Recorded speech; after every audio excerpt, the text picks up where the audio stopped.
Težko je bilo zaspati, veliko je bilo čestitk. Takrat se spomnim, da sva še en mesec pred tem trepetala, ali se bo sploh uvrstila. No. Kljub temu, da je od tega že 32 let, se spominjam, kot da bi bilo danes. Jaz sem bila zraven, ful je skakal, ful je bil vesel.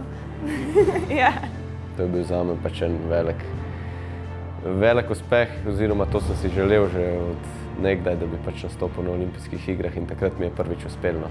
In se spomnim tiste tekme v Ameriki, ko sem odplaval to normo in res tako sem užival, vsi so mi čestitali, tudi recimo tisti svetovni prvak v moji disciplini je bil zelo vesel za mene. Ful je bila vesel. Tako vesel, da še nisem bil nikoli. Tako da je to velika zmaga za vsakega atleta, za vsakega športnika, ko gre prvič na olimpijske igre, je to neprecenljiva izkušnja.